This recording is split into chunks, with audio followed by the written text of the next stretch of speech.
राधारमण हरि बोल। जय जय राधारमण हरि बोल। जय जय राधारमण हरि बोल। जय जय राधारमण हरि बोल। जय जय राधारमण हरि बोल।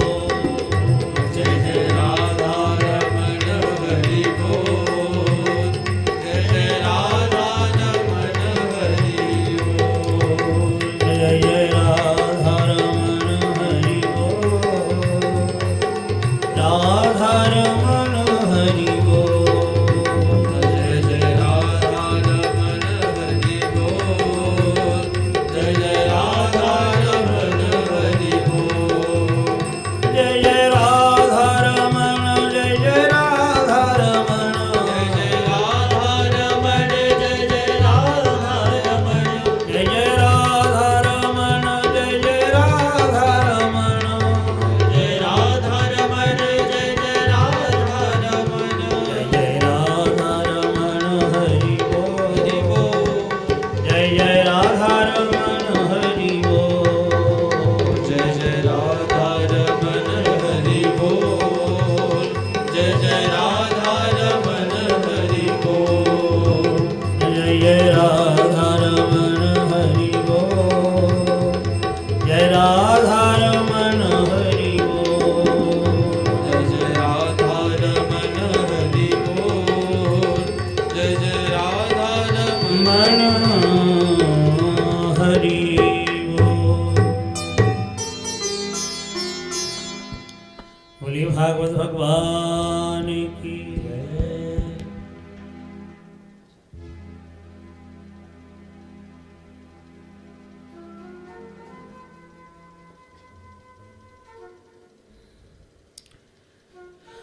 ॐ नमो भगवते वासुदेवाय।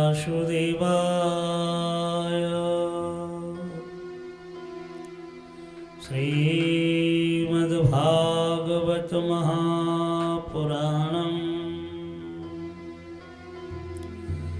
दशमस्कन्धः।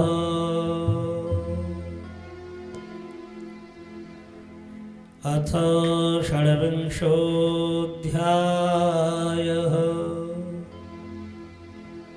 श्रीशुक उवाच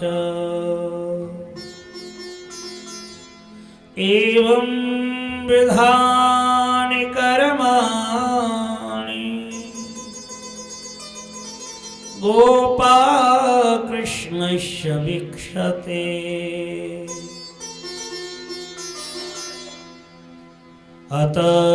अतद्वीर्यमिदं प्रोचो क्षमाभीत्य शुभेशमिता।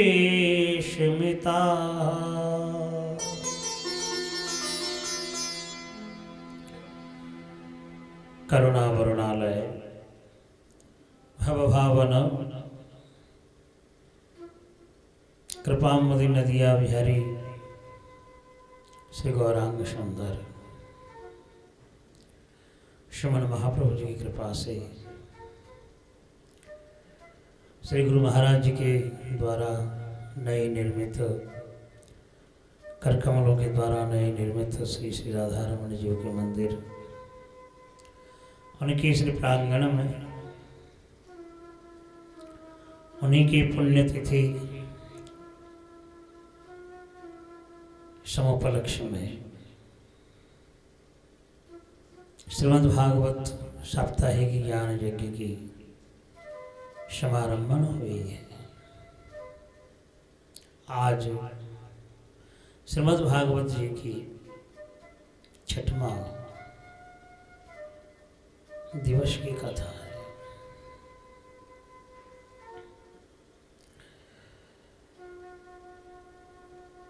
कल के दिन श्रीमद् भागवत के प्रसंग में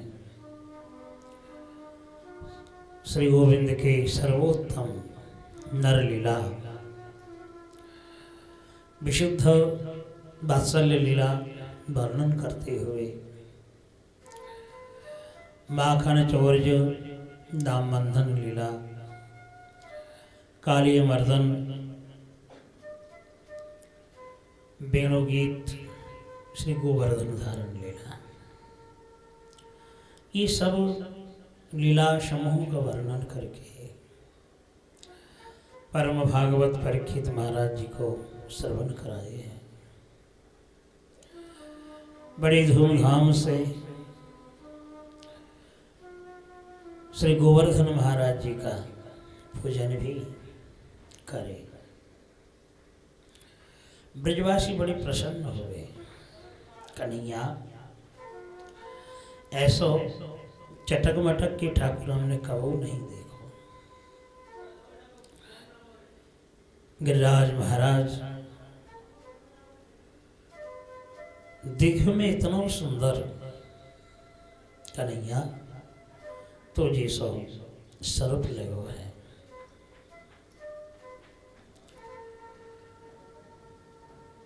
यशोदा, रोहिणी, नंद महाराज आदि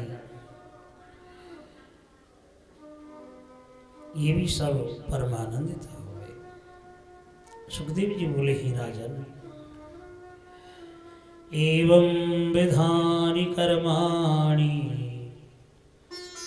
गोपा कृष्णस्य वीक्षते अतद्वीर्यविदं प्रोचो क्षमाभीत्य शुभेष्मिताः। श्री कृष्ण के इन कार्यों को देख करके परम विस्मित हुए।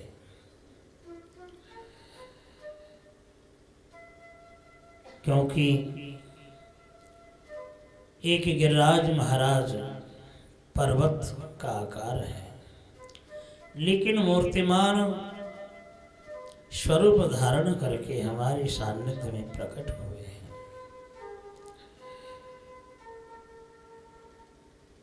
तो इस प्रकार पूजन कराए, परिक्रमा दिए, प्रसाद ले लेके अपने घर पहुंचे।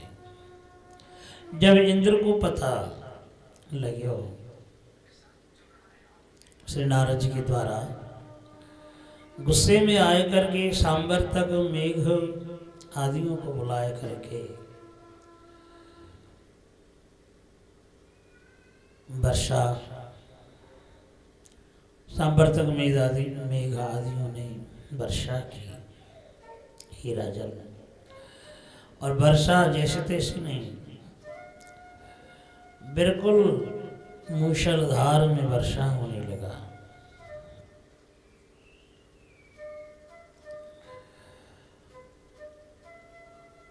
क्षण भर में ब्रजमंडल जलमय हो गया था और ब्रजवासी सीतार्था गोविंद शरणं जजो।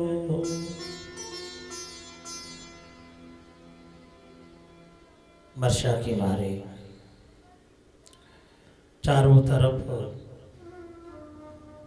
भीग भी गए और बहुत से चीज भी नष्ट हो गए हैं। इसलिए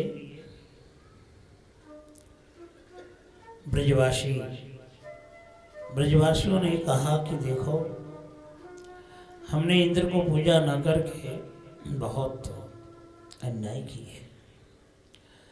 इंद्र महाराज के चरणों में हमारा अपराध है गयो है। यासो इतना बारिश है भैया, अब हम क्या करें?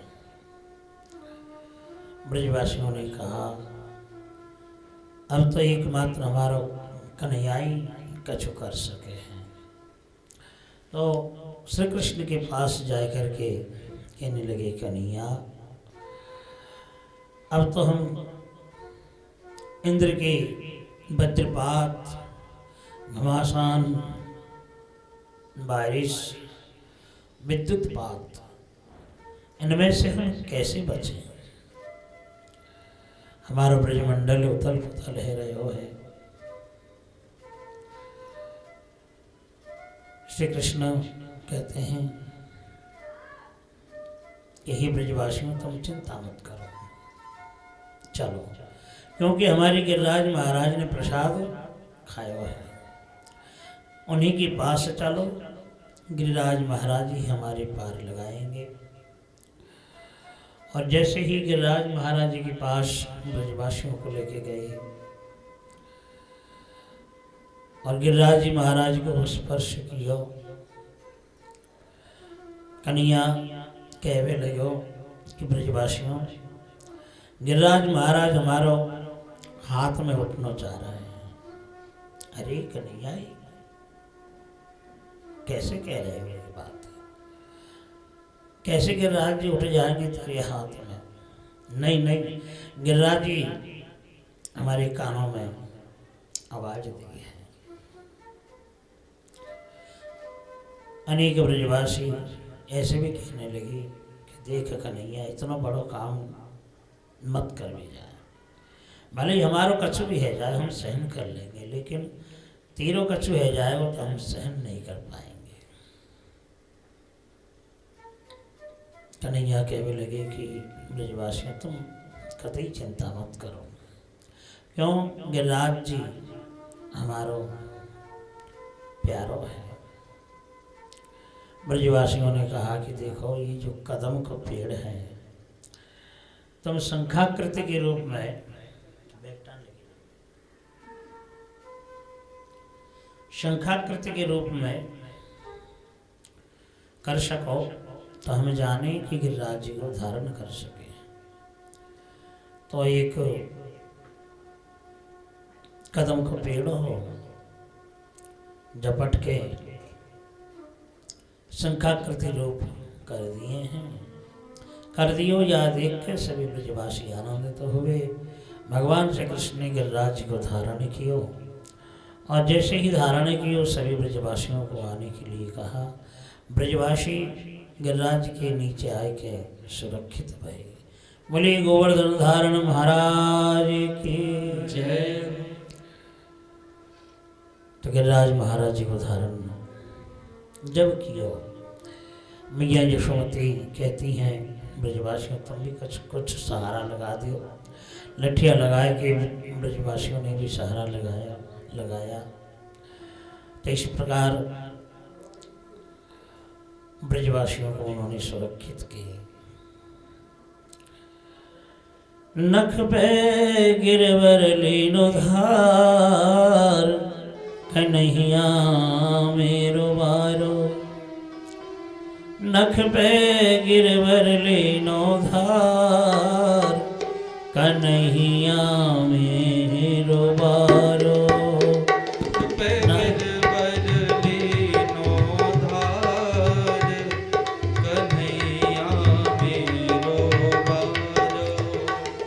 कन्हैया मेरो बारो, कन्हैया मेरो छोटो, कन्हैया मेरो बारो, कन्हैया मेरो छोटो।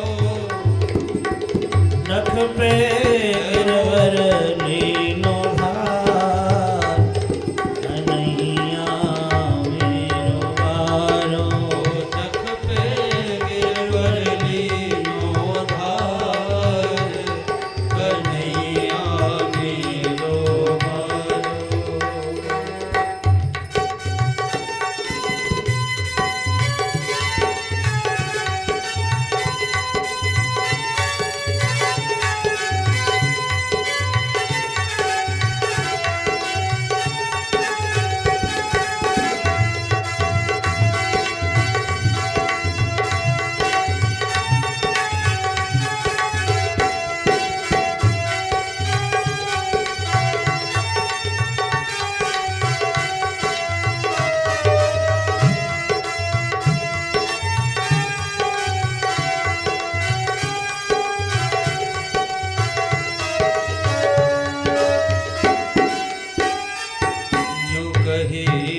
की जय। 7 दिन तक उन्होंने धारण किया और जब इंद्र हार चुको 7 दिन बाद आए कि जब उन्होंने ब्रजमंडल की ओर देखे जैसे कि तैसे ही जैसे कि ऐसे ही पड़े हुए हैं, एक पत्ते भी नहीं गिरे हो। कामधेनु गैया को साथ लेके देवराज इंद्र खुद पधारे और भगवान के से चरणों में गिर करके विशुद्ध सत्वं तव धाम शांतम तपोमयं ध्वस्तरजस्तमशकं मायामयोऽयं गुणसंप्रवाहो न वेद्यते ते ग्रहणानुबन्धः।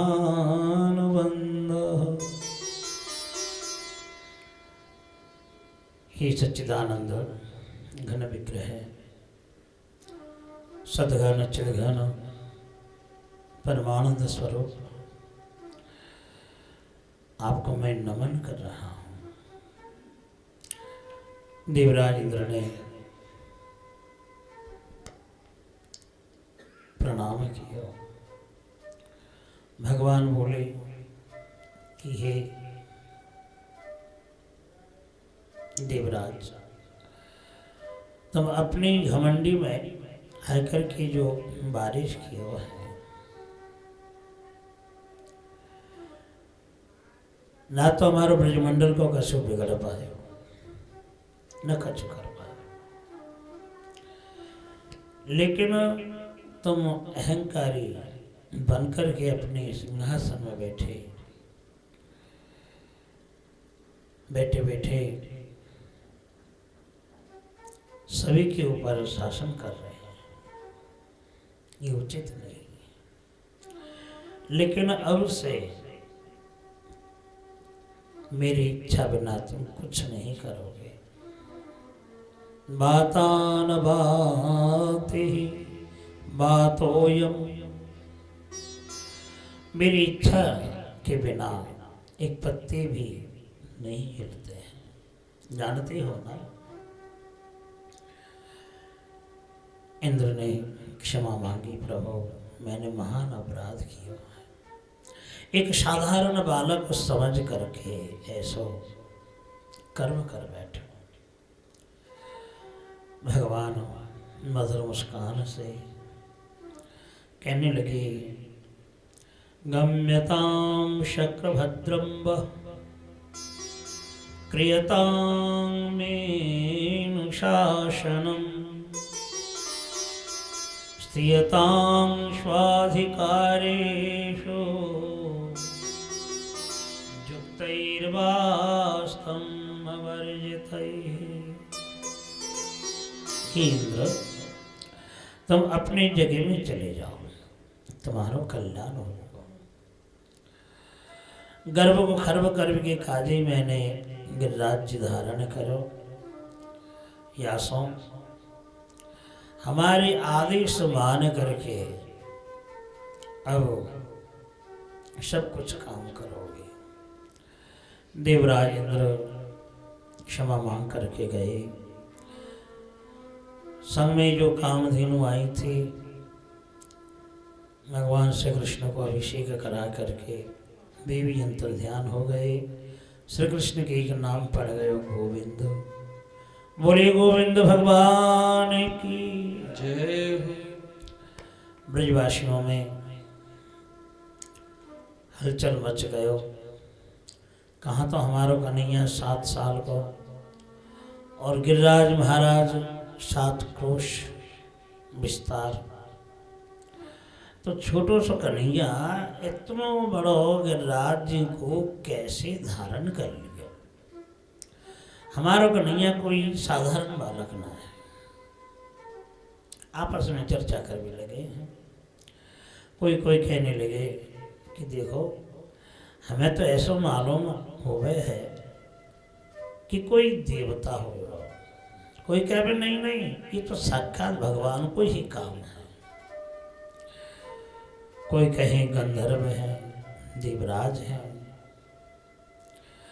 तो जब तरह तरह की बातें करने लगे। तो नंद बाबा उठ करके बोले कि देखो, हमारी कन्हैया के विषय में ऐसो चर्चा करना उचित नहीं है।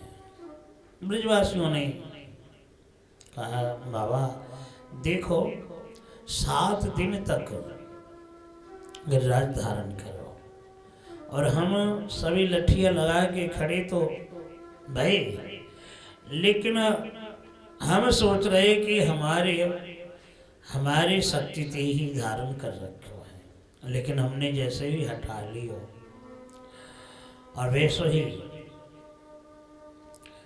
गिरवे लग गए हो, हम दब जाते। तो ये तो हमारो कन्हैया को ही बल है।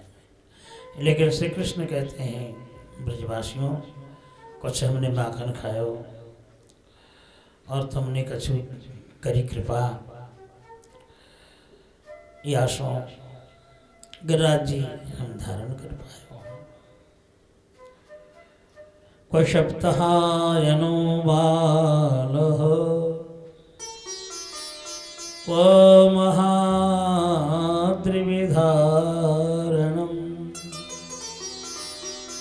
ततो निजायते शंका ब्रजनाथ स्तवात्मजे। हे ब्रजनाथ, आपके आत्मज नंदनंदन श्री कृष्ण कोई साधारण बालक नहीं है। नंद महाराज जी बोले कि देखो, जब ऋषि गर्गाचार्य जी नामकरण करने को आए थे, तो वही समय उन्होंने कहा था कि ये बालक हर युग में जन्म लेवे हैं, अनेक वर्ण हैं, अनेक रूप हैं, गुण कर्म असीम है। इसलिए नारायणो शमः गुणैः, साक्षात नारायण भगवान के समान हमारो कन्हैया है। ब्रजवासियों ने कहा, ओ यही बात है, हम समझ रहे कि कन्हैया कोई देव विशेष है। अब हमें मालूम चलो कि ऋषि गर्गाचार्य जी ने बता के गए कि नारायण के समान है। जब ही गिरिराज जी धारण कर पायो, इतने में हमारा कन्हैया आ गए हो, हंसतो भयो, बाबा हो बाबा, अच्छा बता क्या बात है ना, मैं ना कछु करो। अब ब्रजवासी आगे बढ़ी, अच्छा कन्हैया यूँ बता, तू कौन है, हमारा विश्वास ना हो, कोई कछु के अपने मुड़े से बता, तू कौन है। अरे मैं कौन हूँ, तुम्हारे बालक हैं हम तो। ना साचे साचे बता।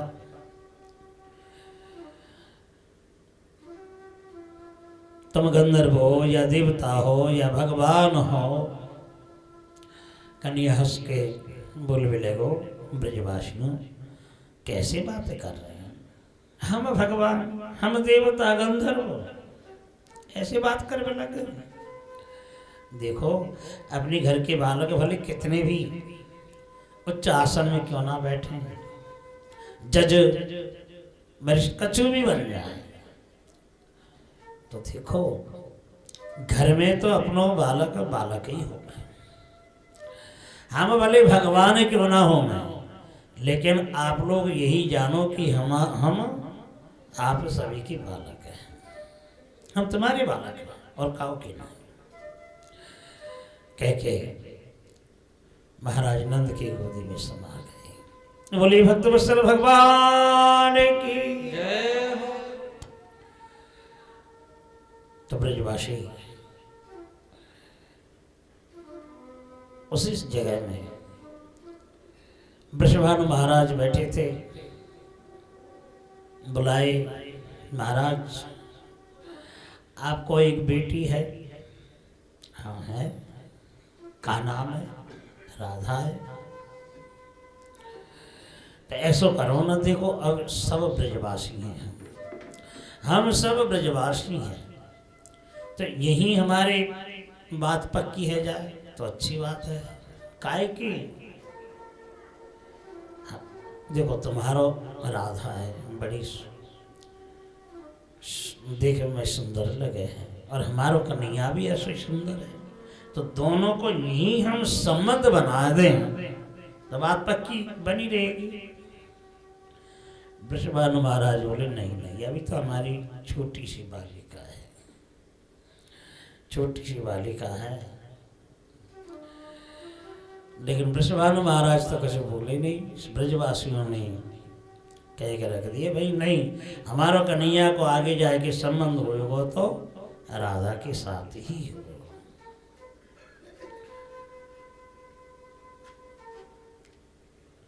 एकादश्यां निराहारः क्षमाभ्यर्च जनार्दनम् स्नातुं नन्दस्तु कालिन्द्यां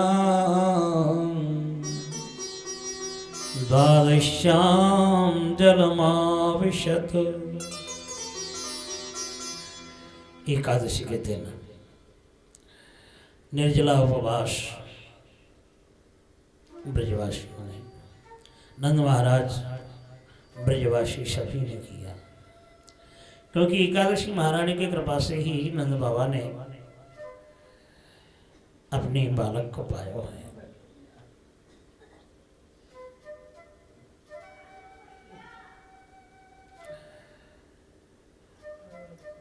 तो रात्रि जागरण करके, शिवरात्रि जागरण करके नंद बाबा नहाए गए, तो आधी रात में गए, बिन्ने सोच लियो कि शायद सुबह है इसको,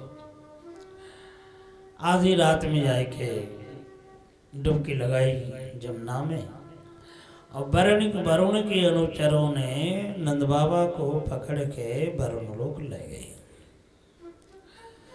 अब महान लेके नंद बाबा को बड़ी सुंदर सिंहासन में बैठाए, बड़े भाव से रखे, और ब्रज में सुबह होते ही महाराज नंदू नहीं मिल रहे हो है, कहाँ गए। ब्रजवासियों ने कहा कि क्यों रात्रि जागरण कियो उन्होंने, हरिनाम कीर्तन करो, लेकिन वे तो जमुना में नहाए भी गए, तो नहा के आई नहीं। तो क्यों जने ने कहे कि देखो नहा भी तो गई, लेकिन हमने तो ना देखो कि नहा के आ गए। अब जमुना जी के जहाँ नंद घाट हैं वहाँ जाके ढूंढ भी लग गए। भगवान श्री कृष्ण एक स्वरूप में वरुण लोक पहुँचे, और जैसे ही वरुण लोक में पहुँचे वरुण देव भगवान श्री कृष्ण को सिंहासन में बैठा के पूजन कर भी लगे, और देवता भी आए, सभी देवताओं ने भगवान श्री कृष्ण को पूजन करो। महाराज नंद वहीं देख देख के डर भी लग गए कि मेरा छोटा सा बालक है, और यह बालक को ये देवता आए के पूजन कर रहे हैं, कोई हमारो कन्हैया को अमंगल नहीं है जावे। फिर धीरे धीरे चतुरानन से दशानन से सब ब्रह्मा कोटि कोटि ब्रह्मांड के ब्रह्मा आए के पूजन कर भी लग गए, सब ब्रह्मांड को झड़ी लग गई है। तो नंद महाराज देख देख के डरे हैं, ये कैसे हमारा गोपाल रक्षा पालेगा। लेकिन वरुण देव ने नंद बाबा को भी खूब स्वागत की, पूजन की। अंत में श्री कृष्ण अपने पिता को लेके अंतर्ध्यान हो गए, तो वे ब्रजमंडल में जल से उठे। ब्रजवासियों ने देखो कि भैया हमारा कन्हैया को तो महान प्रभाव है। नंद बाबा अब कहने लगे कि देखो हमारा कन्हैया साधारण बालक नहीं है, मैंने खुद देखो सब देवन ने पूजन करो है। ब्रजवासी सुन के बड़े चकित हुए। ब्रजवासियों ने कहा कि हे कन्हैया, जब तो अपने पिता को वरुण लोक से लाए सके है तो कम से कम हमें ब्रह्मलोक दिखाए दे। ब्रह्मलोक कैसे होगा? वैकुंठ धाम अक्रूर जी के घाट में, जमुना जी के घाट में जहाँ अक्रूर जी नहाव कर रहे हैं, वहाँ ले जा करके सभी को डुबकी लगाए। और जैसे ही डुबकी लगाई तो धीरे धीरे वे वैकुंठ पहुँच गए और वैकुंठ में जाके अद्भुत शोभा दर्शन किया। सरोवरों में अमृत को पानी, जल और सोने की दीवार, तरह तरह के पंछियाँ और चार भुज वाले पारिषद।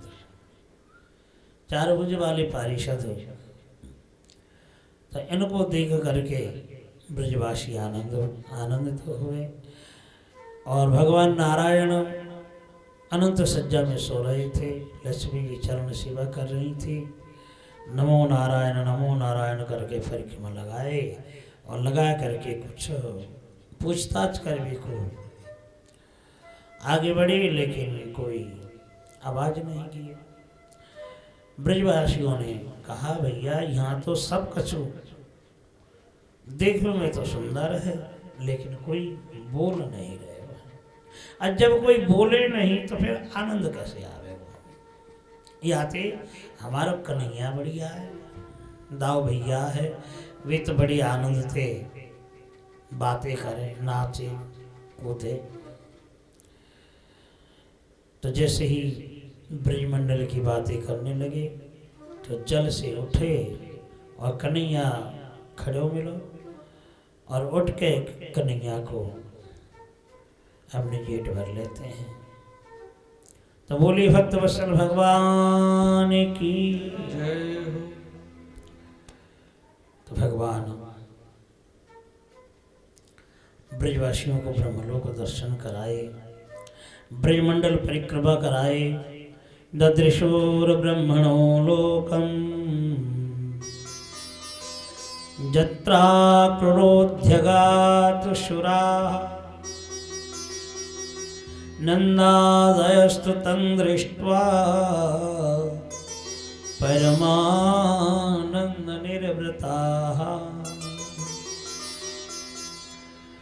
तो नंद आदि ब्रजवासियों ने बहुत आनंद लिया, ब्रजमंडल को परिक्रमा किया, मानसिंगा से लेके और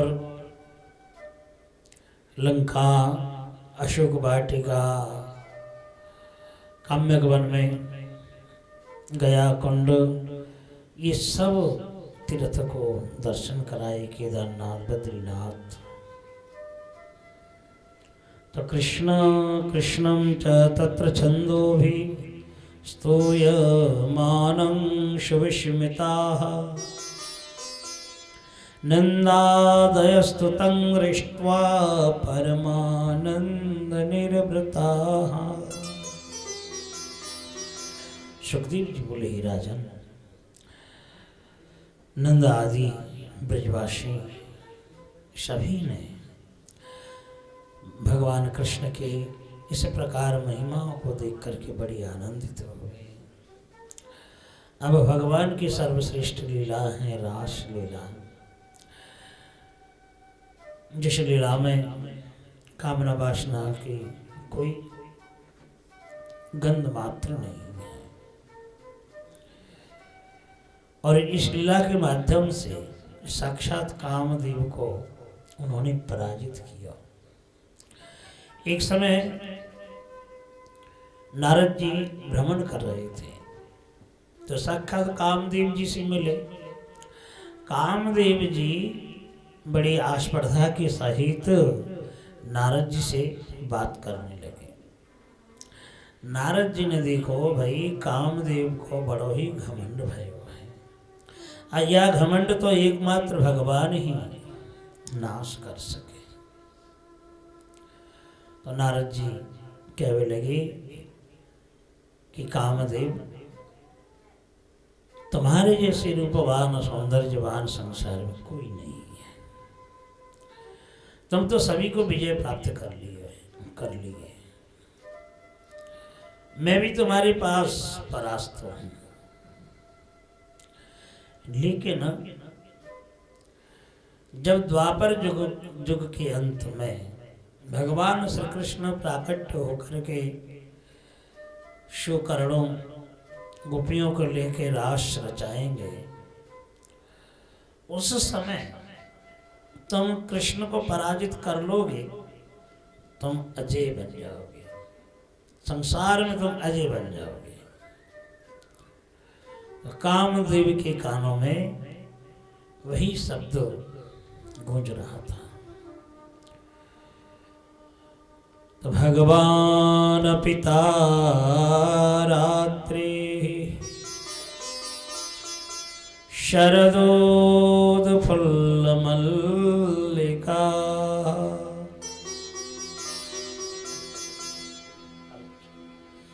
भिक्षरन्तुं मनश्चक्रे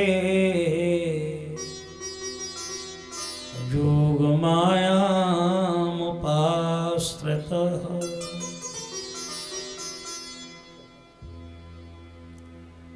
भगवान पिता रात्रि,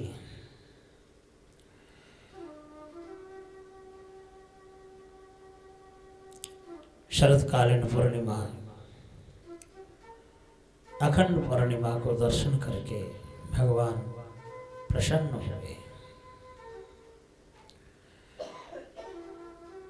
सभी प्रकार के फूल खिले हुए हैं, भौरा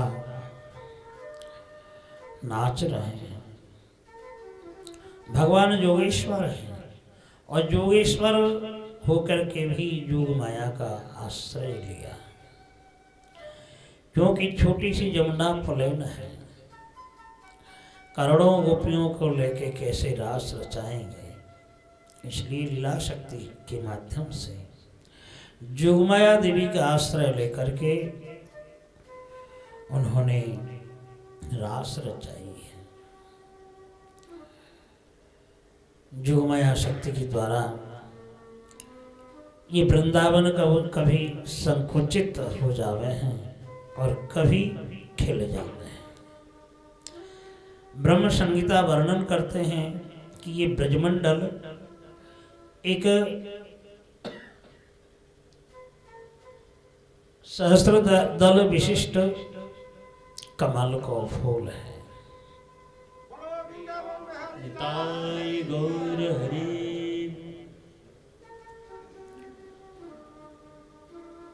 हजार हजार पंखुड़ियां हैं। जब भगवान चाहें कि हम गोचरा में जाएं,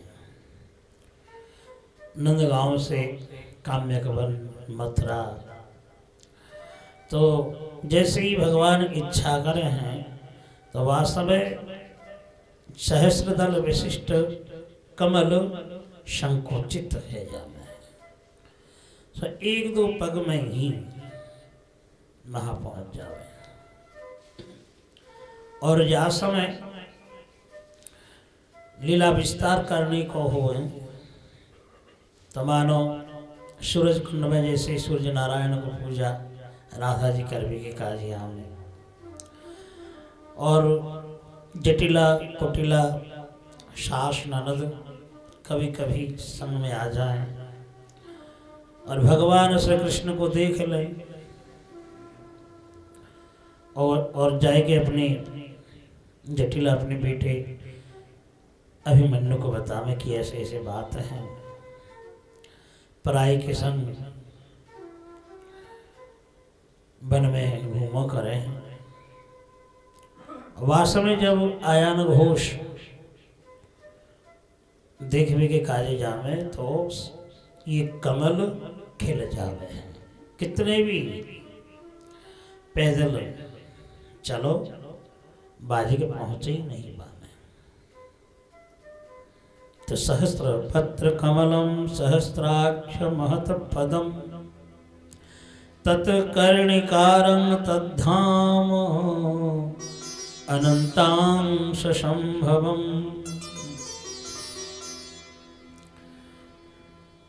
तो महान तद्धाम,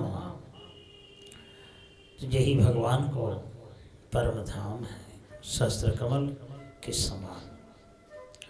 जब जैसे इच्छा करें भगवान ऐसो ही कमल खिल जावे है, संकुचित है जावे है। तो जोगमाया देवी को आश्रय लेकर के राश करवी को मन में इच्छा हुई। दृष्ट्वा कुमुदमन्तमखण्डमण्डलं रमाननाभं नवकुङ्कुमारुणम्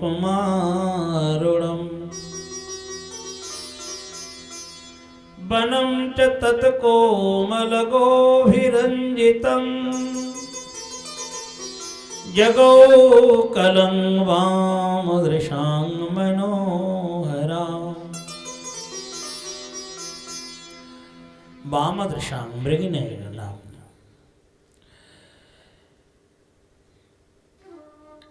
तो मामा गोपियों को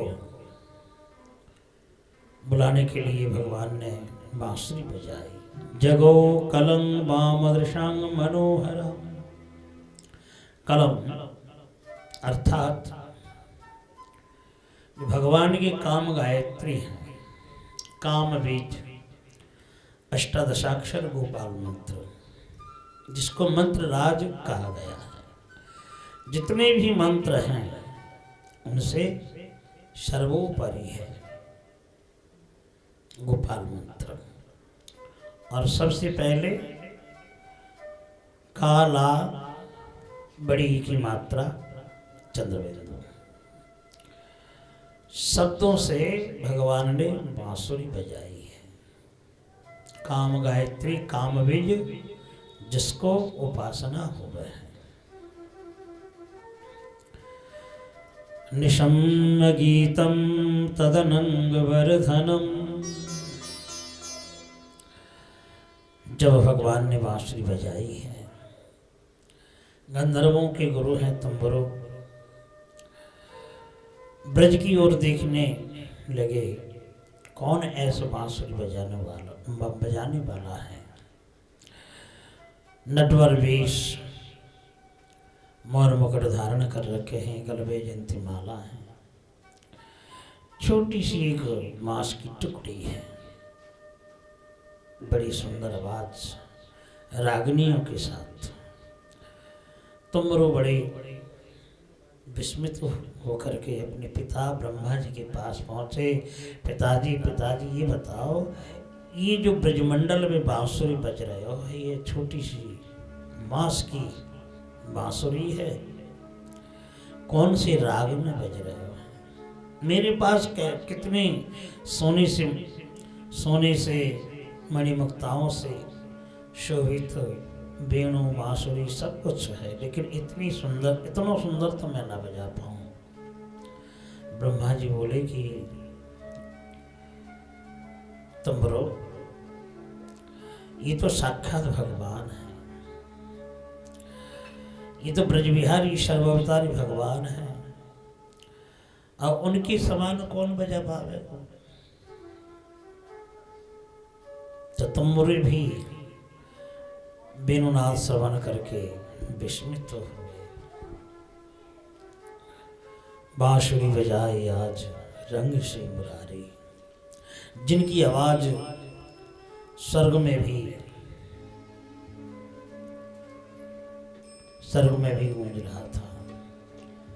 अधर धरे मोहन मुरली पर, अधर धरे मोहन मुरली पर, होठों पे माया विराजे, बाजे मुरलिया बाजे, बाजे रे मुरलिया बाजे, बाजे रे मुरलिया बाजे, बाजे रे मुरलिया बाजे।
मुरलिया हरे हरे बांस की बनी रे मुरलिया, हरे हरे बांस की बनी रे मुरलिया हरे हरे बांस की बनी रे मुरलिया, मरम मरम को छुए रे उंगलिया मरम मरम को छुए रे अंगुरिया, चल चल चतुर उंगलिया जिस पर चल चल चतुर अंगुरिया जिस पर, ओ कनक मुदरिया साजने बाजे मुरलिया बाजे बाजे रे मुरलिया बाजे बाजे रे मुरलिया बाजे, बाजे रे मुरलिया बाजे।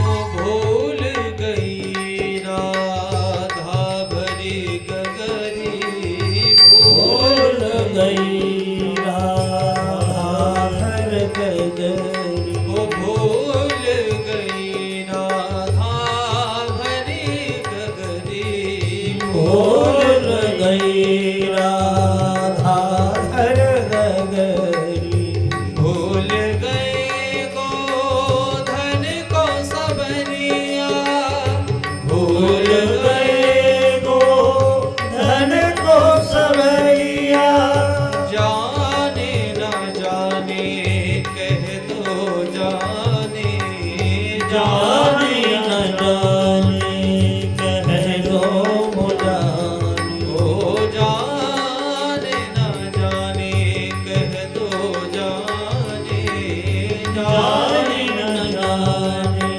कह दो जाने, जाने आग जगाने बाजे मुरलिया बाजे बाजे रे मुरलिया बाजे, ओ अधर धरे मोहन मुरली पर अधर धरे मोहन मुरली पर, होठों पे माया विराजे बाजे मुरलिया बाजे बाजे रे मुरलिया बाजे बाजे रे मुरलिया मुरलिया बाजे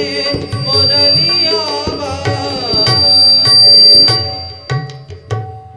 श्याम सुंदर जी ने सुंदर मोहन मुरली बजाई है और सुन करके ब्रज की गोपियाँ उसी क्षण कोई लेपन कर रही थी, रंधन कर रही थी,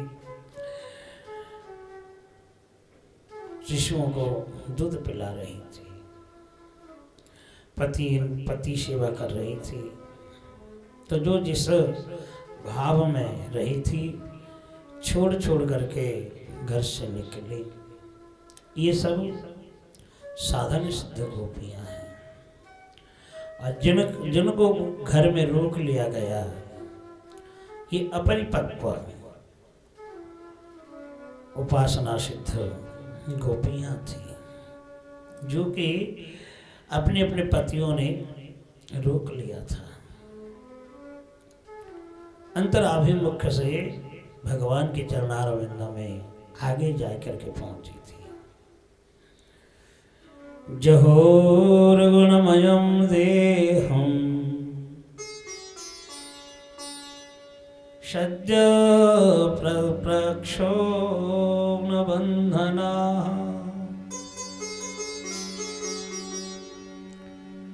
गुणमय देह को त्याग करके प्रक्षीण बंधना, बंधनों से मुक्त होकर के भगवान के चरण सानिध्य में पहुंची। तो गोपियां जब वन में पहुंची, भगवान श्याम सुंदर बड़ी प्यारी से स्वागत की। स्वागतम ओ महाभागा प्रिय किंकर वाणिव, हम तुम्हारे लिए क्या स्वागत करें। गोपियों एक बात बताओ, तुम अकेली होकर के चली आई हो, अंधेरी रात है, भले चांदनी क्यों ना हो, लेकिन है तो अंधेरी रात। लेकिन इतनी अंधेरी रात में तुम कैसे आ गई। रजनीश घोर रूपा घोर सत्व निषेविता, या अंधेरी रात में हिंस्र वन्य जंतुओं से भरा हुआ है, आने में तुम्हें कोई डर नहीं लगा। और यदि हमारे प्रेम के कारण आई हो, मैं तो बड़ी आनंद में हूँ, मधुर मुरलिया बजा रहा हूँ, देखो। और अब चली जाओ, और देखो तुम बिना कह के यहाँ आई हो, अपनी माता पिता सगी संबंधी घर में जब नहीं देखेंगे तो ढूंढ ढूंढेंगे, और यहाँ तक आ जाए तो बात और बन जाएगी। इसलिए देखो आई हो, लेकिन अब चली जाओ।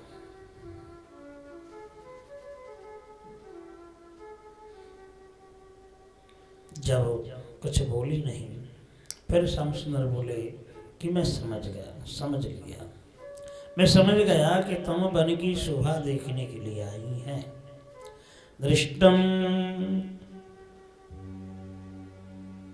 देखो ये वन कैसो है। दृष्टम वनम कुसुमितम राकेश कर रंजितम, राकेश पूर्ण चांद के द्वारा सुरक्षित है, कैसो झिलमिला रहे हो है बनों में, और सब तरह की पंछियां हैं, आवाजों से गूंज रहा है। दृष्टं वनम कुसुमितं राकेश कर रंजितं, यमुना नीललीलैज तरुपल्लव शोभितं,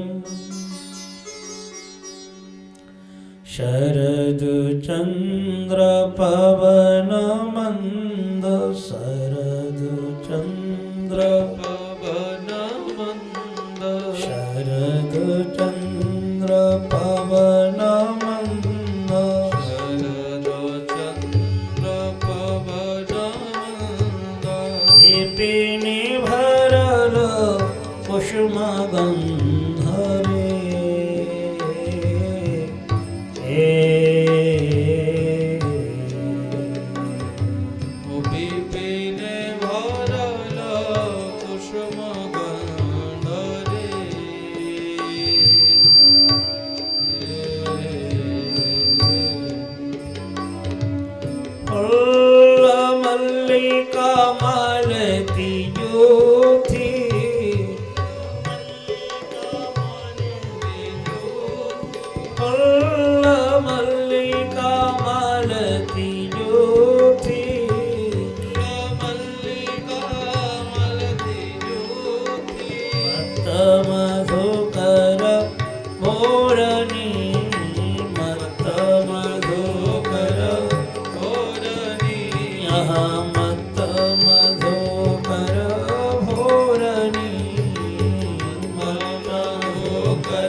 मन ही मन अपना सौंपी रे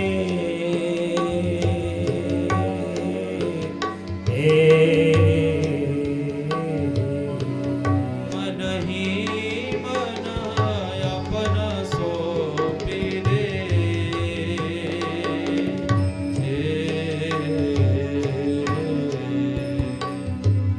ताही चलत जाही बोलत ताही चलत जाही बोलत ताही चलत जाही बोलत ताही चलत जाही बोलत मुरली ककल लोलनी मुरली कहल लोलनी आहा मुरली कहल लोलनी मुरली कहल लोलनी आहारे आहारे आहारे आहारे आहरे आहरे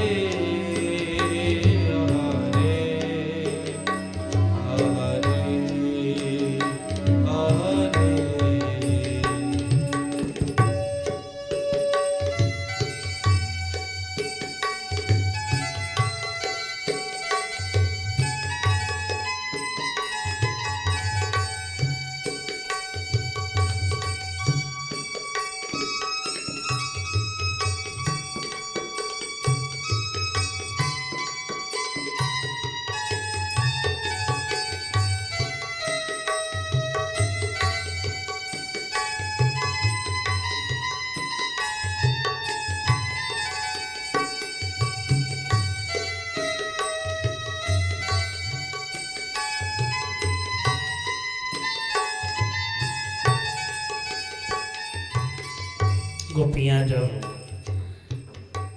एक एक करके निकल गई बिछोड़ी गए हो बिछोड़ी गए हो निज हो देह बिछोड़ी गेह निज हो देह एक नयनी काजर रे हरे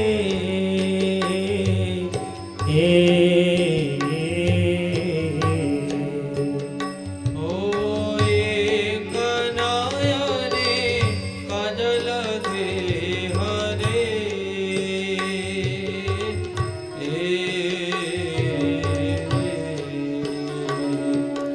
राहे रंजिता मंजिर एक राहे रंजिता मंजिर एक राहे रंजिता मंजिर एक राहे रंजिता मंजिर एक एक कुंडल दोलनी एक कुंडल दोलनी यहाँ एक कुंडल दोलनी एक कुंडल दोलनी आहारे आहारे आहारे आहारे आहरे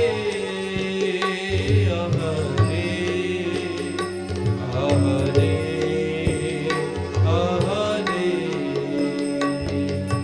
शरद चंद्र पवन मंद शरद चंद्र पवन मंद शरद चंद्र पवन मंद शरद चंद्र पवन मंद दीपिनी भरल कुसुम गंध रे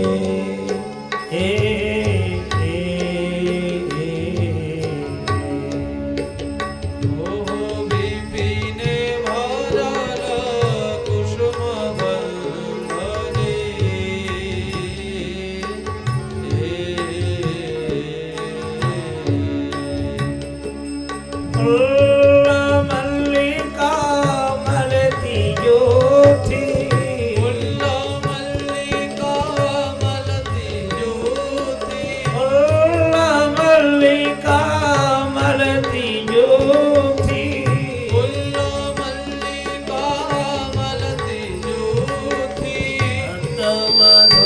कर भोरनी मत्त मधुकर भोरनी आहा मत्त मधुकर भोरनी मत्त मधुकर भोरनी आहारे आहारे आहारे आहारे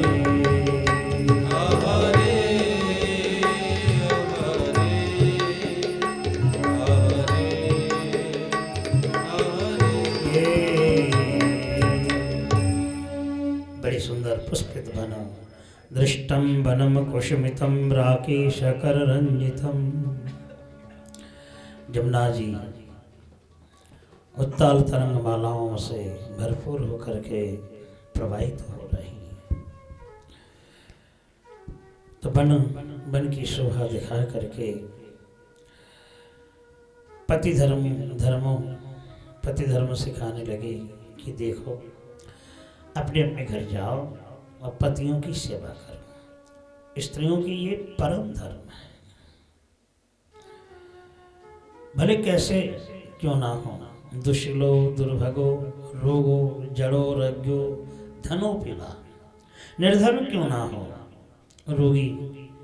रोगी हो, कर्म में अक्षम हो, कैसे में अपने पति स्त्रियों के लिए साक्षात भगवान है। जब श्याम सुंदर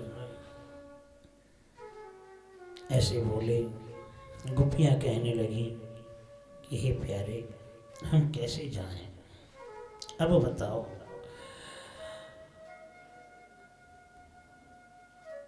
शरीर तो हमारे जाना चाहे, लेकिन मन तो आपके पास है। पादो पदं न चलतस्तव पाद मूलात्, मन तो हमारी बस में नहीं है। हमारी पांव आपके यहाँ से उठ ही नहीं रहे हो, हम कैसे जाने। याम कथम ब्रजमथो, कैसे हम जाने बता। एक तो हमें बुला लिए बांसुरी बजाए के, और अब पति सेवा करना चाहिए, धर्म सिखा रहे।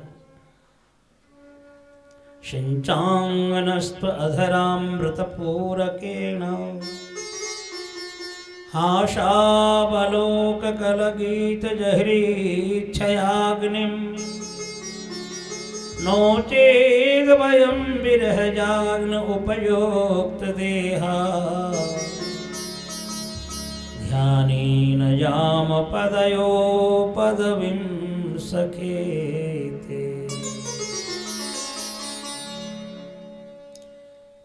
हे प्यारे जो, हम इतने नहीं जानते हैं, हम तो यही जानते हैं कि एक बार सिंचांग अस्माकमंग सिंच, हमारी प्रति कृपा करके अधरामृत एक बार पान करा, और हम कुछ नहीं जानते।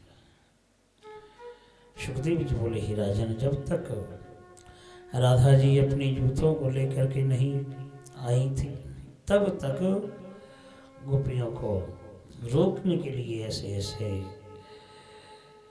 उपेक्षा में वचन कहने लगे थे। तो साक्षात पति तो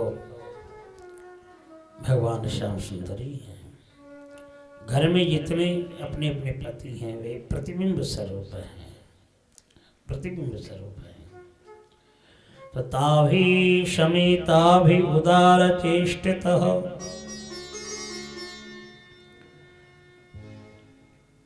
ताभि समिताभि, जब राधा जी आएंगे अपनी अपनी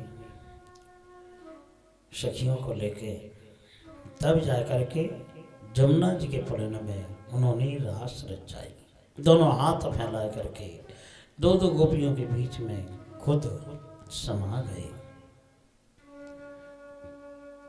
नद्या पुलिनमावेश्य गोपीभिर्हिमबालुकम् बड़ी सुंदर कोमल बालिकाओं के ऊपर कोमल चरणों से नृत्य करते हुए दो दो गोपियों के बीच में शोभित हुए।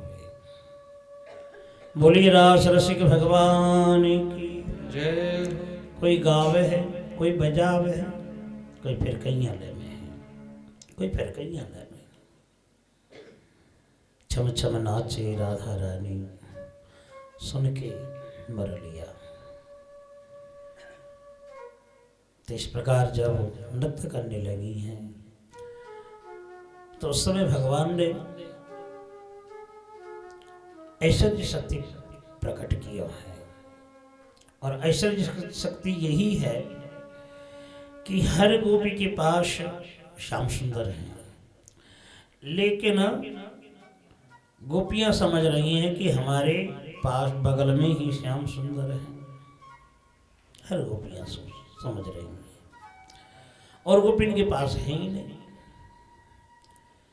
अब भगवान के इंद्रजाल की शक्ति मान लो कुछ भी सब, लेकिन भगवान हर गोपी के सान्निध्य में है, नृत्य कर रहे हैं, कमल रहे हैं। लेकिन गोपी समझ रही है कि श्याम सुंदर हमारे बगल में है, कंधे में हाथ रख रखे हैं। याते तो श्याम सुंदर के हमें ही प्यारी सखी हैं। तो ऐसे ऐसे अपने को श्रेष्ठ मानने लगी कि भगवान हमें बहुत प्यार कर रहे हैं। अब देखो, भक्तों के हृदय में कोई अहंकार अभिमान उत्पन्न हो जाए तो वह अहंकार को भगवान रखते नहीं। एक समय द्रौपदी की भी एक अहंकार रहा था, क्योंकि 5 स्वामी रहते हुए भी कर्ण को स्वामी मान रही थी। केवल भगवान श्याम सुंदर ही, द्वारकानाथ ही जानते थे इन बातों को। एक बार अर्जुन को लेके वन की शोभा देखने गए श्याम सुंदर जी। अब वन के भीतर एक ऋषि तपस्या कर रहे थे। आम का पेड़ था, पका हुआ आम है, लटका हुआ है। श्याम सुंदर ने कहा, अर्जुन देखो साधु कैसे तपस्या कर रहे हैं, समाधि में बैठे हैं। अर्जुन कहने लगे कि प्रभु, समाधि में जब बैठे हैं तो प्रभु ये ऋषि सेवन क्या करते हैं? कछु तो खाते होंगे, लेकिन कोई रंधन को कोई व्यवस्था तो है ही नहीं, कोई कुटिया भी नहीं, केवल पेड़ के नीचे समाधि में बैठे हुए हैं। द्वारकानाथ बोले कि अर्जुन, पेड़ के नीचे बैठ के यहीं इनको घर मानो, और पेड़ के ऊपर देखो एक पका हुआ एक आम है। हाँ, सुंदर लटक रहा है। प्रत्येक दिन एक आम पकता है और वही आम को सेवन करके पूरे के पूरे दिन रह जाते हैं। अब बीच में अर्जुन ने करो किया, धनुष बाण लेके वह जो पका हुआ आम लटका हुआ था सरसंधान करके नीचे गिराया। द्वारकानाथ ने कहा, अर्जुन तेने तो महान अन्याय की है। कैसे? ये फल ऋषि सेवन करते हैं और ये फल तुमने नीचे गिरा लिया। अब ऋषि जी गुस्से में आ जाएं और श्राप दें तो तुम तो बच नहीं पाओगे। अब भी समय है, या आम है, फिर लटकाओ। अर्जुन बोले कि ये आम कैसे लटक जाएगा? एक बार जब गिरा दियो मैंने, और दोबारा तो लटक भी बार तो है ना, नहीं लटक जाए। कैसे लटकेगी? बोले देखो तुम 5 हो और द्रौपदी 6 हैं, तुम्हारे 6 में से जो सत्य अंदर की भाव बता देंगे तो पूरी की पूरी आम लटक जा रहे हो। अच्छा, तो अर्जुन श्याम सुंदर लेके आए और महाराज युधिष्ठिर को बताई ऐसे ऐसे बात है, अर्जुन ने महान अपराध किया है ऋषि के चरणों में, और उनको पता लग जाएगा तो श्राप भी दे सके, तो अब भी समय है। तो युधिष्ठिर महाराज बोले हमें क्या करना है? बोले देखो अपने अपने मन की बात बताओ सत्यता रूप में, और सत्य बोलेंगे तो आम फिर दोबारा उसी जगह लटक जाएगा। युधिष्ठिर ने तो कहा भैया देखो भैया मेरे मन में तो यही है कि हम सब राजाओं के बीच में हम तुम्हारी पूजा करें, यही मेरी मनोभावना है। जैसे युधिष्ठिर महाराज ने कहा नीचे से आम अधर है, अधर होकर के ऊपर आ गए। अब द्वारकानाथ ने दिखाया देखो आम ऊपर आएगा नहीं। युधिष्ठिर महाराज ने सत्य कहा। अब तुम बताओ भीम तुम्हारे मन में क्या है? भीम अपने मन की बात बताई कि हम तो चाहते हैं कि हमारे बड़ी भैया राज सिंहासन में बैठें और हम छत्र लेकर सेवा करें। जैसे भीम ने बताई तो और भी ऊपर आम उठ गए। अर्जुन तुम बताओ। तो अर्जुन कहने लगे कि हम तो महाराज जी को सिंहासन में बैठा करके और चामर बेजन सेवा करेंगे सबके सामने। तो और भी ऊपर उठ गए। नकुल सहदेव दोनों ने अपनी अंतकरण की बात बताई है। तो पूरे के पूरे एक विलांग भर खाली रह गए। अब द्रौपदी की बारी आई। द्रौपदी तुम बताओ। अब द्रौपदी बोली कि मेरे मन में तो यही है कि मैं सबन को सेवा करूं। अब जैसे ही कही अब ऊपर तो पहुंच गए हो आम, ऊपर से नीचे गिर पड़ो। सब देखते रहे काहे गए। द्वारकानाथ बोले कि द्रौपदी ने सत्य बात नहीं कही। भीम गुस्से में आए के गदा लेके खड़े हो गए। कैसे झूठ कही? हमारी पूरी परिश्रम नष्ट कर दिया। प्रहार करने को तैयार रह गए। भगवान श्री कृष्ण ने रोक लिया। नहीं नहीं भीम ऐसा नहीं करना चाहिए। अच्छा सखी तुम बताओ, सत्य करके कहो तुम्हारे मन में कहा है। तब जाके द्रौपदी कहती हैं कि देखो मेरे मन में है, मेरे 5 स्वामी तो है ही है। कर्ण को देख के मेरा मन हो गए ये भी मेरे स्वामी हो तो बहुत बढ़िया हो। जब यह बात है सबके बीच में कह बैठी तो पूरी की पूरी हम लटक गए। तो देखो भगवान अपने सगे संबंधी कोई भी हो और किसी के अंदर में अभिमान अहंकार छिपी रहे तो भगवान रखते नहीं। और ये तो साधन सिद्धा गोपियों की बात है। ऋषिचरी मुनिचरी भगवान रास रचाएंगे तो इनके अंदर में ऐसे भाव कैसे रख देंगे। ताशां तत्सौभगमिदं भिक्षमानं च केशवः प्रशमाय प्रसादाय तत्रैवान्तरधीयतः। राजन कृष्ण वल्लभा ये जो सखियाँ जब अपने अपने को श्रेष्ठ मानने लगी तो बीच में से भगवान श्याम सुंदर अंतर्ध्यान रह गए। और जैसे ही अंतर्ध्यान है गए, अंतर्हिते भगवती सहशैव व्रजांगनाः अतायं तमचक्षानः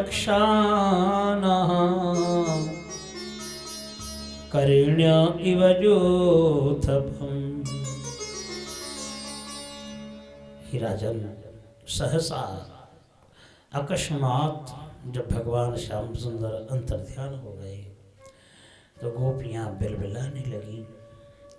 जलहीन मत्स्य जैसे छटपटाते रहते हैं उसी प्रकार बिलबिलाने लगी। और करिणी वह जूतपम, हथनियाँ जैसे अपने स्वामी करिबर को ढूंढने के लिए निकल जाती हैं वन के भीतर, उसी प्रकार गोपियाँ मंडली बनाए करके श्याम सुंदर को ढूंढने लगी हैं। गत्यानुराग स्मित विभ्रमक्षितै मनारमालाप विहार विभ्रमैः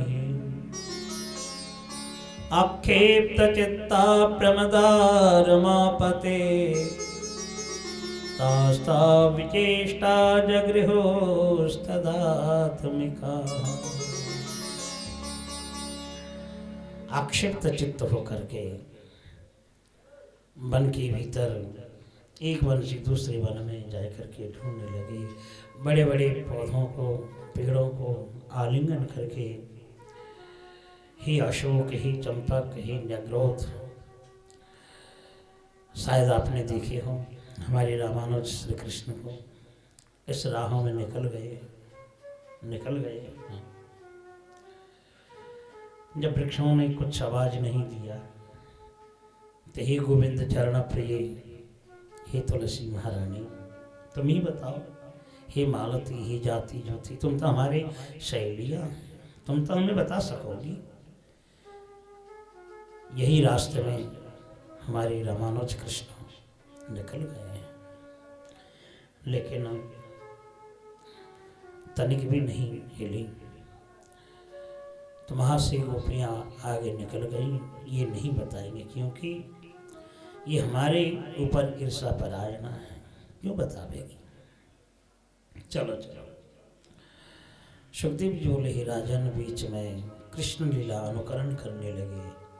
अक्षिप्त चित्त होकर के, तन मनस्क होकर के, कोई पुतना बनती हैं, कोई गिरिराज धारण करते हैं, कोई दाम बंधन मैया यशोमती बनती हैं, दाम बंधन कृष्ण को खल उदर में बंधन करते हैं। आहो ये दुर्गा जदवद कृष्ण स्तमन कोरवतिम वेणु पणंति करणंति मन्या संशंति शाधिति। कोई कालिया नाग को लीला को अनुकरण करे। तो इस प्रकार सब कृष्णमय होकर के, तन में होकर के जब लीला अनुकरण करने लगी, तब जाकर के आगे भगवान श्री कृष्ण के चरण दिखाए पड़े, जिस चरणों में ध्वज वज्र अंकुश शोभित हैं।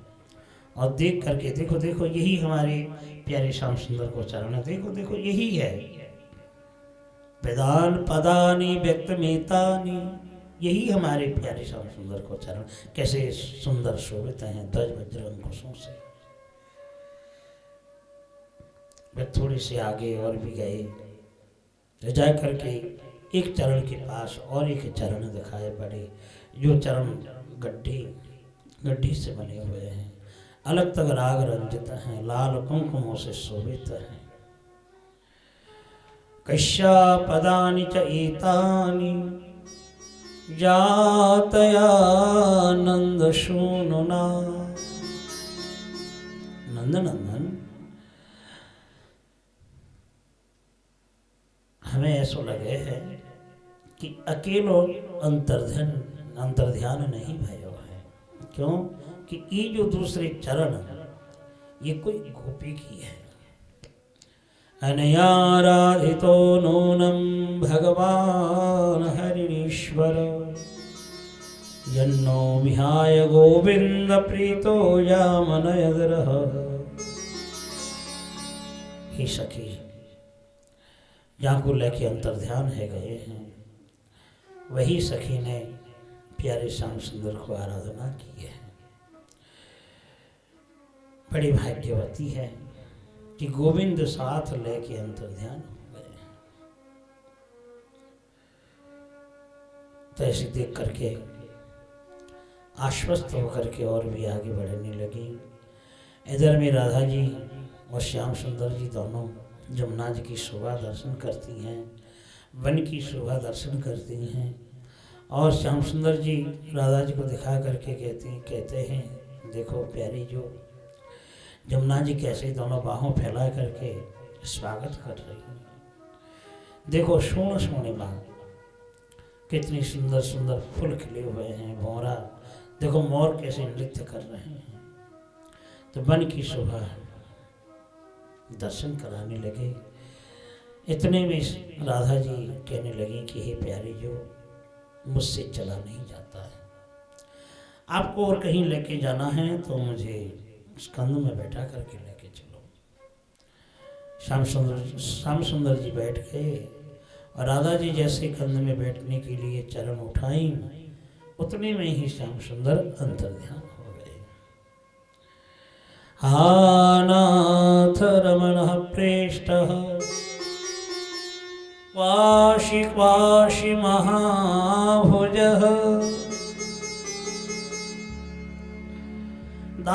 दाशास्ते कृपणया मे सखी दर्शय सन्निधिं। हे नाथ हे रमण प्रेष्ठ, तुम कहाँ चले गए? मैं तो केवल परिहास कर रही थी, और यह परिहास है परम सत्य मान ली। हम तो असुर का दासी है, या असुर का दासी छोड़ करके कैसे अंतर्ध्यान है गए? कह करके राधा जी मूर्छित हो जाती हैं। इधर से गोपियाँ जब जा करके खड़ी हुई, स्वर्ण लतिका रूपी राधा जी को दर्शन करके जमुना जी से जल लाती हैं, छिड़ाव करके मूर्छा दूर करती हैं। और जब राधा जी उठी और सब गोपियों को देख करके कहने लगी कि देखो सखियों, ऐसे हम जन्म भर श्याम सुंदर ढूंढते रहें तो हमें मिलेंगे नहीं। बोले क्यों? आप श्याम सुंदर हमारे आगे आगे दौड़ रहे हैं, हम जितने ढूंढत डोलेंगे उतनों ही आगे बढ़ते रहो। ये हमारे देखो भगवान को प्राप्ति करने को एक परम उपाय है, बिन को गुणगान कीर्तन गाना। जहाँ अंतर्ध्यान है गया है, हम वहीं चलें और वहाँ जाए करके उनके गुणगान कीर्तन करें। ऐसे नहीं, एक स्वर में एक कंठ में ला करके जब भगवान की गुणगान गाएंगे तो श्याम सुंदर वहीं प्रकट है जाएंगे, कहीं जावे को जरूरत भी ना पड़े। पुनः पुलिनमागत्य जमुना जी के किनारे में आए के फिर एक संग में गोपियाँ एक कंठ स्वर में लगाए के गीत गाने लगे। यही गीत है गोपी गीत। गोप्य गीत ऊचुः जयति तेधिकं जन्मना ब्रज श्रयत इंदिरा शश्वदत्रहि दैतवेशतां दीक्षितावका त्वयि धृता शव त्वां विचिन्वते शरदुदाशये साधुजातस शरशिरोदर श्रीमुषादृश सुरतनाथ ते सुल्कदाशिका।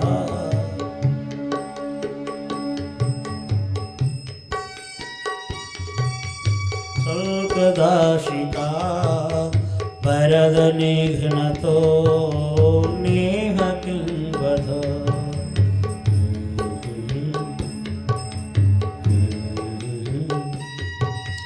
विषजलापयाद वैद्युतानला विषमयात्मजाद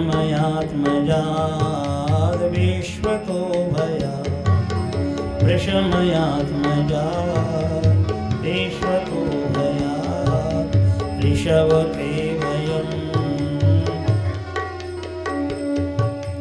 ऋषवते भयं रक्षितामो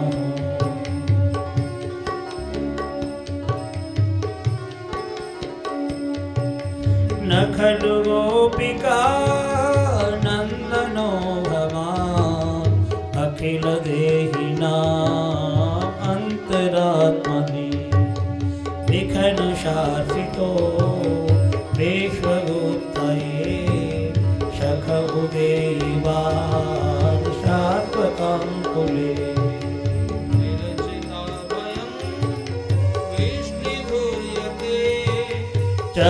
चरणमीयुषां संश्रिते मया करशरोरुहं कान्तकामदं शिरसि देहिना श्रीकरग्रहम्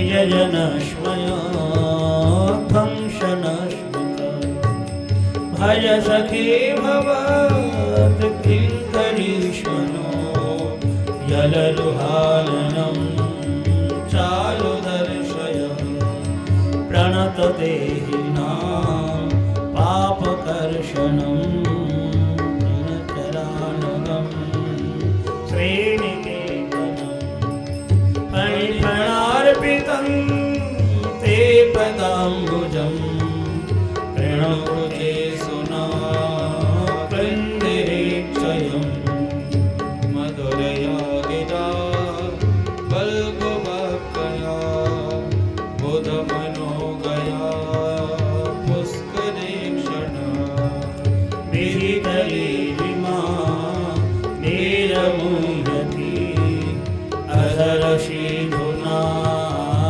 अधरशीधुनाप्याययश्वः तव कथामृतं तप्तजीवनं कविभिडीडितं कल्मषापहम् श्रवणमङ्गलं श्रीमदाततं भुवि गृह्णन्ति ते भूरिदा जना प्रहसितं प्रिया प्रेमवीक्षणं विहरणं च ते ध्यानमङ्गलं रहसिषं विदो यारिदिस्पृशः कुहकनो मना क्षोभयन्ति चलसि यद्व्रजाद् चारयन् पशो नलिन सुन्दरं नाथ ते पदम्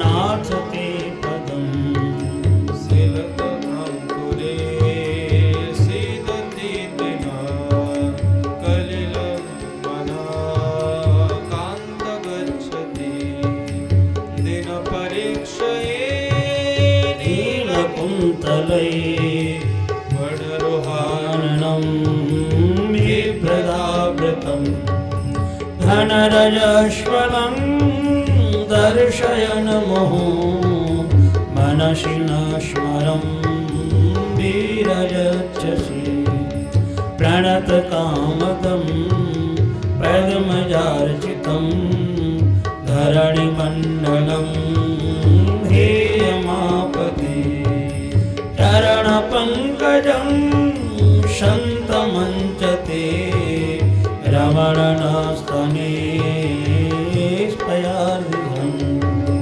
शुरतवर्धनं शोकनाशनं श्वरितवेणुना श्रोष्ठतुम्बितं पितरागवे स्मारणं नृणां वितरवीरणास्ते धरामृतम् अटति जगभवान् अह्निकाननं त्रुटियुगायते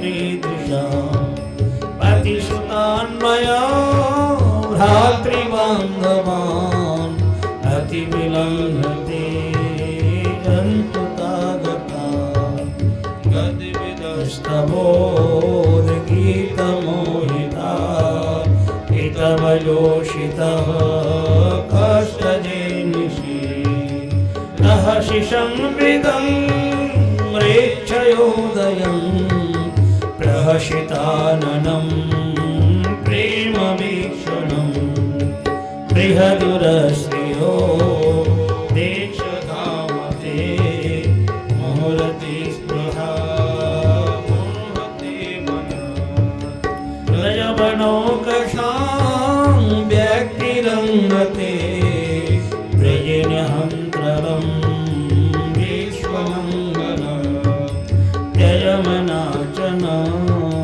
तत्स्पृहात्मना स्वजनरे द्रुजाञ्जन्निशोधनं स्वजनरे द्रुजाञ्जन्निशोधनं स्वजनरे द्रुजाञ्जन्निशोधनम् यत्ते सुजातचरणाम्बुरुहं तनीषु भीताशनै प्रियदधीमहि कर्कशेषु तेनाटविन्मटसि तद्व्यथतेन किंस्वेत् ऊर्पादिभिर्भ्रमति धीर्भवदायुषाम् नः। हे दैत्य, जब से ब्रजमंडल में आप प्रकट हुए तभी से या ब्रजमंडल में साक्षात लक्ष्मी जी की क्रीड़ा की भूमि हुई है। हे कमल नयन, ऐसे विरह में हमें मारना ही चाहते थे तो क्यों वर्षाओं से राक्षसों से हमें बचाए, हमें मारने देते। विषमयात मजाद विश्वतो भयात, हम उसी समय चले जाते हैं तो इतना कष्ट अनुभव नहीं होता। केवल तुम यशोदानंदन नहीं हो। कोई गोपी कहने लगी केवल तुम यशोदानंदन नहीं हो, ब्रह्मा जी की प्रार्थना से या ब्रजमंडल में प्रकट हुए हो। हे ब्रज जनार्थी है, ब्रजवासियों को कष्ट हरने वाले, एक बार उदित होकर के वरद हस्त हमारे सिर में रख दे। हे काली मर्दनकारी, तुम्हारी मधुर नाम कीर्तन करने से हृदय में जितनी प्रकार के ताप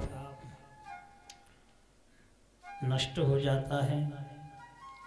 तुम्हारी जो कथा है, कथा ही अमृत है, जीवन दान करने वाले हैं। तो हे पुष्करीक्षण, तुम्हारी ये कथामृत पान करके अमर बन जाते हैं। जब तुम वन में चले जाते हो गोचारण के लिए और क्षण भर जब हम नहीं दर्शन कर पाती हैं तब जुग जुग के हम समान, जुग जुग के समान मानती हैं। तो इसलिए वृंदावन के वन के भीतर न जाने कितने कंकड़ हैं, कांटे हैं, और इनमें से आप डंगने चरणों में आगे आगे जा रहे हैं। कितना चुप रहा होगा। हे श्याम सुंदर, पति पुत्र सगे संबंधी सबको त्याग करके आपके इस चरणों में हम आए हैं। हमें ठुकराओ मत। जिन चरणों से नग्ने चरणों में भ्रमण कर रहे हैं, देखो उन कोमल चरणों को हमारे वक्षस्थल में धारण करने में भी हम संकोचित हो जाती हैं, और आप वही कोमल चरणों के द्वारा वन में कैसे विचरण कर रहे हैं। इस प्रकार गोपियां भगवान के चरणों में प्रणाम करके गीत गाई है। श्रीमद् भागवत जी के ये गोपी गीत प्राण है। वैसे तो रास पंचाध्याय 5 अध्याय पंच प्राण है, अपान व्यान तो पंच प्राण है। और पंच प्राणों में से गोपी गीत सर्वश्रेष्ठ कहा गया है। भले कितना भी कष्ट अनुभव हो और वास्तव में गोपी गीत कोई पाठ करें तो वह कष्ट दूर हो जाएगा। इसलिए राधा जी सखियों के साथ जब उन्होंने वर्णन की तब उसी समय रोदो शर्म राजन कृष्ण दर्शन लालसा, कृष्ण दर्शन करने के लिए लालसान्वित होकर के जब रोने लगी, बिलखने लगी, तब प्यारे श्याम सुंदर उनके बीच में आकर के प्रकट होकर के दर्शन देते हैं। बोलिए रास रसिक भगवान की जय, रास रसिक भगवान की जय। और श्याम सुंदर को बैठा करके पूछते हैं, प्यारे एक बात बताओ, संसार में 3 प्रकार के लोग होते हैं और इन 3 प्रकार के लोगों में से आप कौन हो? मेरे कौन कौन से? सेवा करने से सेवा करते हैं और सेवा न करने से भी सेवा करते हैं और न करने से तो करेंगे ही नहीं। ये तीन है। श्याम सुंदर कहने लगे कि हे प्यारियों सुनो, सेवा करने से सेवा करते हैं, ये तो संसार में स्वार्थता है। मेरे कोई सेवा की हो है तो मैं उनकी सेवा कर रही हूँ, ये स्वार्थ है। और सेवा न करे से भी सेवा करें तो ऐसे संसार में तो दुर्लभ है। कोई सेवा करे नहीं और उनके लिए सेवा करे, तो ये तो पचित माता पिता ही हो करें। माता पिता बिना ये सेवा कर नहीं पाएंगे, क्योंकि बिन के हृदय कर्तव्य के विधान अनुसार वे अपने बालकों का सेवा करते हैं। भले कितना भी गाली दें, कितना भी फटकारें, बालक प्रहार भी करें तो माता पिता उनके लिए कल्याण ही सोचते हैं। तो इन तीनों में से, और सेवा ना करने से तो करेंगे ही नहीं, ये तो गुरुद्रोही है। तो हे प्यारियों, तीनों में से मैं एक भी नहीं हूं। तो फिर न देखो, दरिद्रों के धन खो जाने से जैसे उस धन को प्राप्त करने के लिए तत्पर हो जाते हैं, उत्कंठित व्यग्रतापन्न हो जाते हैं, तो उसी प्रकार तुम्हारे उत्कंठा बढ़ाने के लिए मैं तुम्हारे पास में ही अंतर्ध्यान है रहे हो। लेकिन मैं और कहीं नहीं गया हूँ, तुम्हारे पास में ही रहे हो, लेकिन तुम हमें देख ही नहीं पाए। इस प्रकार मधुर वाणियों से कह करके उनके हृदय के ताप शांत किए। तत्रारभत गोविंदः रास क्रीडा मनोव्रतः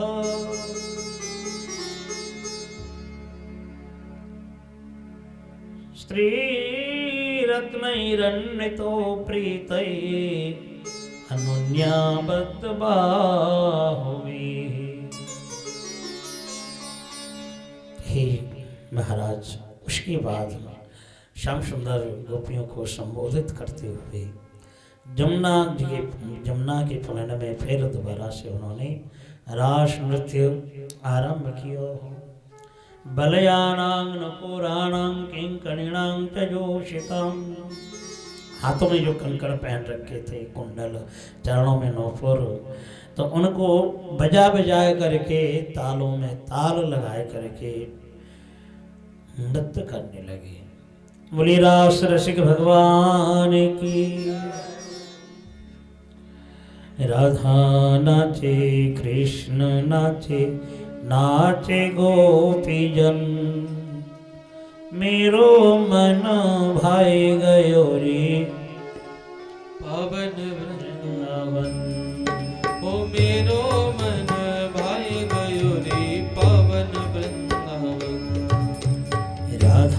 नाचे कृष्ण नाचे नाचे गोपीजन मेरो मन भाई गयो रे पावन वृंदावन राधा नाचे कृष्ण नाचे नाचे गोपीजन मेरो मन भाई गयो रे पावन वृंदावन रास रचो है रास रचो है यमुना पोलन कना रास रचो है रास रचो है रास रचो है जमुना पुलिन कान्हा रास रचो है चंदा नाचे सूरज नाचे नाचे तारागण चंदा नाचे सूरज नाचे नाचे तारागण चंदा नाचे सूरज नाचे नाचे तारागण चंदा नाचे सूरज नाचे नाचे तारागण मेरो मन भाई गयो रे पावन वृंदावन ओ मेरो मन भाई गयो रे पावन वृंदावन ओहो रास रचो है रास रचो है वृंदावन वंशी वट रास रचो है रास रचो है रास रचो है वृंदावन वंशपुर में रास रचो है